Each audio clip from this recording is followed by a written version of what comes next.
We don't need anything else, you know. No, but I tell people I've never worked in a place where I felt that it was boring or uptight, even though I'm a lawyer and I work in law.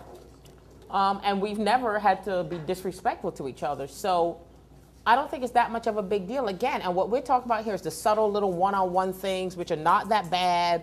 When you see a true sexual harassment complaint, as I said, you know it. It has to be built to a complaint. We talk about, you know, you're staring at me every day. Then you're making lewd comments. You're sending me lewd text messages. And I'm not talking about lewd, hey, you're cute. I mean, when you see our complaints, there are complaints. That's why we talked a little bit earlier about truth. It's very difficult to file a discrimination complaint. Again, the definition is severe and pervasive. I didn't bring that because, I mean, you guys know what that is. That's a very high standard to me. I've had situations where people have been groped, they've been thinking, and it's just not enough. Again, the person probably is fired who did it, but it's a very difficult process. Again, it's not morality busters. It's to make sure that no one is working in an environment where they have to feel that they have to be uncomfortable or threatened or intimidated because of who they are. It's really about being who you are. Also, it's not about just, again, morality. Let's go over quickly. I want to talk about some of these true and false because I know people love this one. Okay, number 3 under true and false. Ignoring other employees constitutes sexual harassment. False.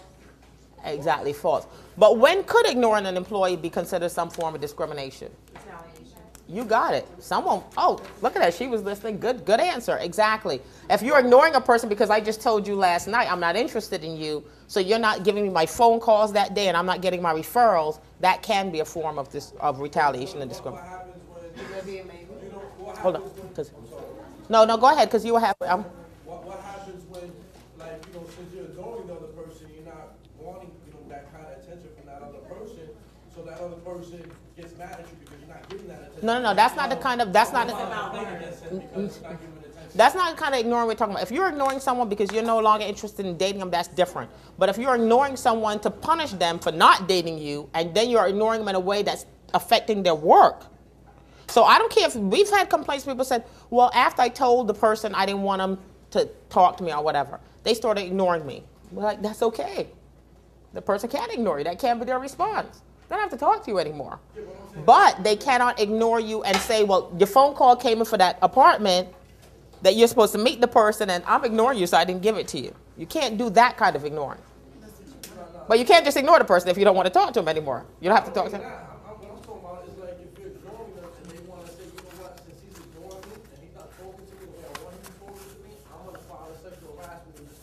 Anyone can file a complaint anywhere. Let me tell you, I'm a lawyer. And let me tell you, I went to landlord-tenant court. Everyone files a complaint.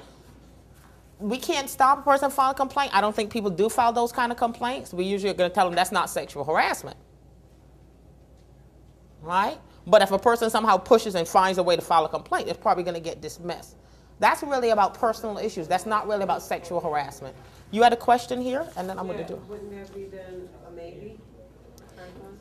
Right, it could be a maybe. The better answer is that ignoring a person really isn't, but yes, it's good to have the twist to understand. And that's what these are all about. There's no right, true, false. Okay. A lot of it is very subjective, and that's why we're giving it, because it makes you think about when can this be, and maybe it is in some circumstances. Touching of one employee by another employee is sexual harassment. False. Be true. I told this guy not to sit behind me. He's giving me a hard time. No, yes, most often, 90% of the time that probably is, unless, except for the limited circumstances where it's welcome. You say, you know, come over. No, it's probably going to, that's going to be don't go there, that's going to be a true. Do not touch someone unless I tell people, unless they've invited you to touch them. You have to be so cautious of that. And let me tell you, even myself, I've realized that. I have a lot of subordinates, and you'd be surprised how people just take touching. Okay, shh. We're not going to do the promotion because you guys aren't going to ignore that one. Okay, this is a good one. Number 2, a suggestive cartoon hang over the employee's desk constitutes sexual harassment. True. Yes. And now, one of the questions, I'm surprised I didn't hear the question. Usually what people ask me is, but what's suggestive? Right? And again, that's defined. We've had cases where, I just dismissed the case where, you know, they were kind of sexy pictures, but they weren't patently objectionable. Those are difficult, but obviously there's some that right away, if it's pornography, then it's going to automatically define, because the Supreme Court's already defined pornography, so we'd be easily able to say whatever. So, and It's like your supervisor in like a thong. Like. that stuff is probably going to start getting over the line. And that now comes, and that comes to policies. You have to remember, most employers already have workplace policies. Because imagine, are you saying that your client is coming in? Believe it or not, we laugh here because it's all of us. You would not believe how many letters we get from clients who come in and say, I went into that real estate office and they would think, I just had a situation where a person at a temp company was fired because he was engaging in inappropriate behavior in the room when he was interviewing the candidates. And people overheard it. And candidates called and filed complaints with the employer. So you have to be cautious. Remember that when your workplace is someone might come into that workplace. Again, it's not like your house. You know who's coming in. What if you just have, a client who says, I want to run into this department, I'm coming to you right away, and you have this poster hanging. They're going to call him and say, I don't want this broker. He's got this hangs. Same apply for sexually explicit music that's played in the workplace? You know what? I have to tell you, that gets very, very tough. We have had a lot. It could.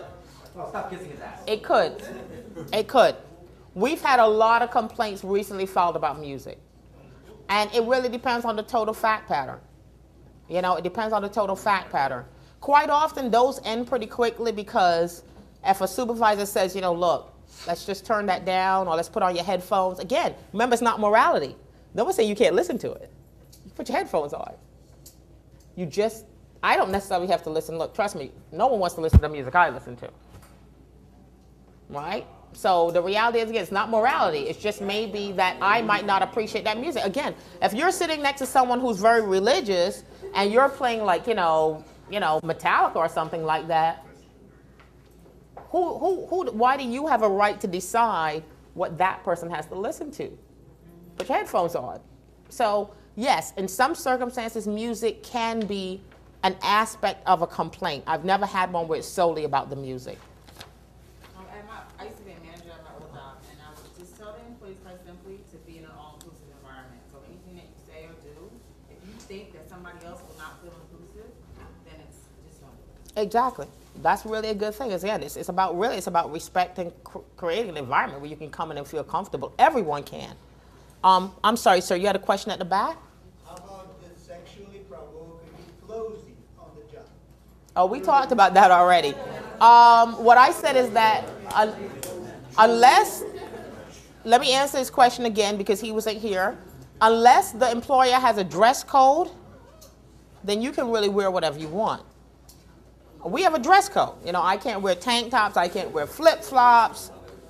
But unless there's a dress code, for instance, that's why I gave the example earlier.